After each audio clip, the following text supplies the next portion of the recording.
Hi guys, so just wanted to talk about the division that is happening at this time. We are experiencing a lot of shadow coming to the light at this time, and it may be scary, right? And eventually we're only at the very beginning of it all, right? So it is a good time to start preparing yourself, first of all, mentally, physically, financially, and in any way you can for things to unfold, okay, in the future, up until I would say 2030. This is unfortunately not going to get any better. So you can build a heaven on earth, but you would have to separate yourself from the masses. You would have to separate yourself from the trends, you would have to watch what you would have to filter what you watch, hear, and experience in these times if you want to live peacefully.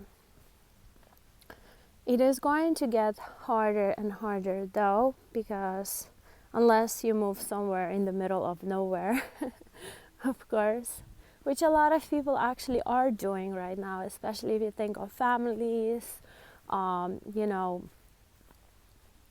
or elders.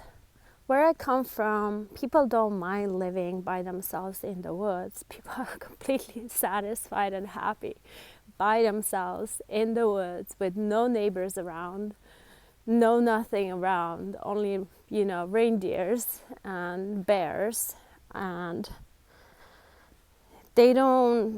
it's just the way of life, because the society was built that way. If you don't count the cities, where I come from, country life is a way of life. It's in the DNA. It's what people are used to. If you guys want to stay in the cities, okay, it's going to get harder and harder. Even this week I saw a few cases. I am in California, so I saw a few cases. My friends' cars got stolen in front of their houses, in front of their apartments in the city, right? And it's going to get worse and worse. And you just have to start preparing yourselves, you guys. What is it that you want to experience? What kind of experience you want out of life, right? Do you want to be in the midst of this craziness? I know some of you guys are totally just chilling somewhere peacefully, but I know some of you guys are in very intense environments as well. And you can change your timeline. You can change your experience with a simple move, just by relocating somewhere where it is more peaceful and safer, and you can build yourself a different experience if you so choose to. So I am a kind of a city rat though. I've always lived in a major city, so I can say that I've seen it all. I've seen a lot of stuff since I was very little. I've traveled a lot, and I lived in different major cities all around the world. So for me it is nothing new, but I can always find that one location where my heart can rest, my soul can rest, where I can just forget about the craziness and I can live, a happy, peaceful life.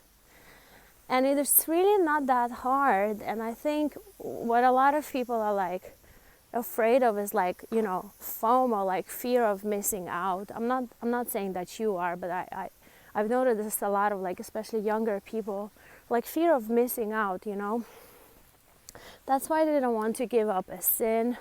That's why they don't want to give up drugs. That's why they don't want to give up toxic relationships, clubbing, just all the craziness, because there's a social pressure.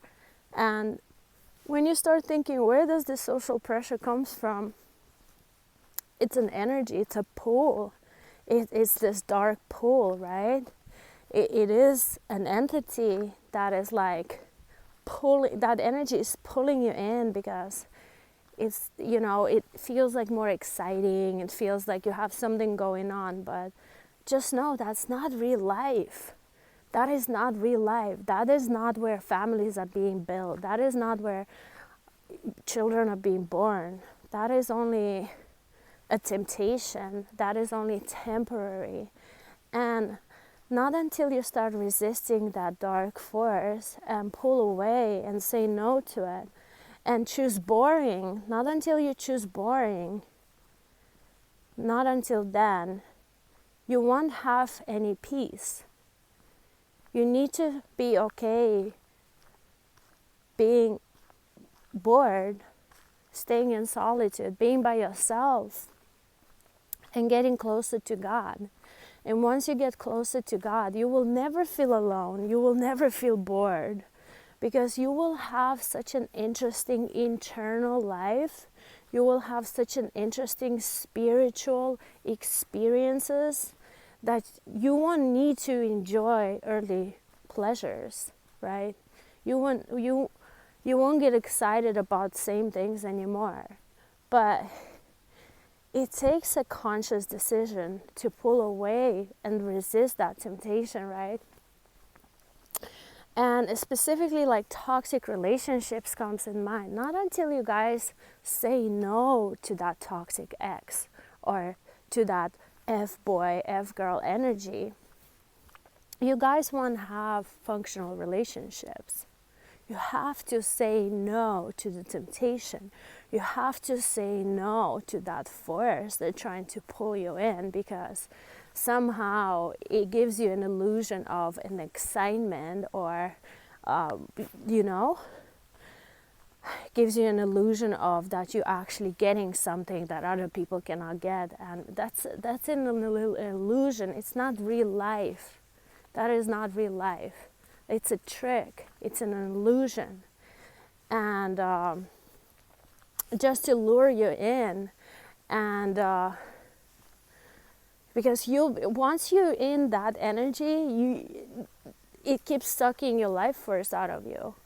You keep energizing it, and that entity, it gets energized by your existence, right? And that is why it is so hard to break toxic cycles, because we don't understand this simple fact that it is really the light and the darkness. And we think, like, that saying, the good guy or the good girl finish last, right? Not until you understand that that's where your blessing lies. It's that good guy that finished the last. It's that good girl that is that the girl from the next door, the nicest, the most boring looking girl, the most plain looking girl, the chubbiest girl. That's where you're blessed. That's your true love. That's your wife. That's your baby mama. That's your future. That's your end all. That's your consolation. Is that the word consolation? That's where you will end up. That's who you will end up with eventually. Or you can keep up repeating that same cycle over and over again. I think a lot of us, it just like we come from such a dysfunctional families and backgrounds that we're just so used to it. It's nothing new to us, to be in dysfunctional families or be in dysfunctional relationships where we think that, oh, yeah, we can fix that person, as long as we love that person, as long as we give everything to this person, they will love us back. But that dark force will never love you back. It's not its job. Its job is to hurt you, reject you, humiliate you, get you out of here. That's what it's doing. Not until you understand this concept, you will never have a functional relationship. You can't have a functional relationship with the darkness. You can't have a functional relationship with a person who is diagnosed with narcissistic disorder, who is a sociopath, who is a pathological liar. These people are not going to change. Unfortunately, I am speaking from the experience. I have been in a relationship with a narcissist for 8 years. I know what I'm talking about. And I spent my prime years trying to change this person, trying to not even change them, but help this person, you know.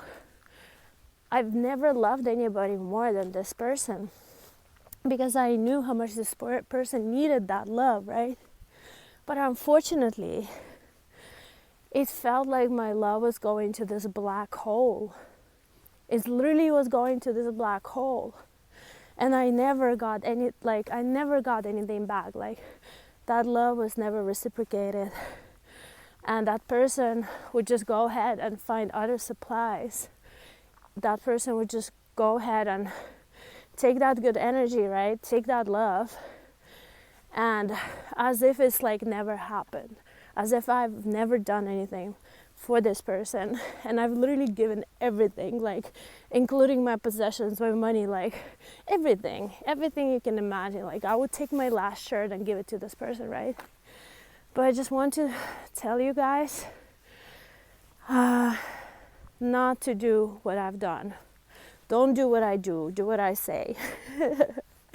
Especially for the ones who are in the toxic relationships. You know, you're dealing with some sort of entity, you know, you're dealing with a person who has narcissistic personality disorder. It is a personality disorder. This person is not okay. And we don't know how to heal this. This is a fairly new phenomenon. Like, I didn't know that I was dealing with a narcissist like a few years back. I only recently found out.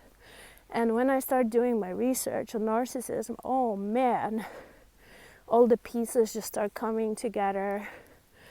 And I understood where the trauma comes from. It is a PTSD, it is a trauma. But the thing is that these people get either sick or they get possessed at a very early age. And the older they get, the worse it gets, right? The more twisted they become, the more manipulative they become, the more cruel they become, right? And no amount of love will ever change that. The only way that these people can have any type of relationship is to just always have a new supply, use them up, change for the new supply, or to be with another narcissist, which is what we're seeing. Like, you know, if we're talking about karmics, that's what we're seeing, you know. People are just like fighting each other, abusing each other, hating on each other, children suffering. No one's happy, right?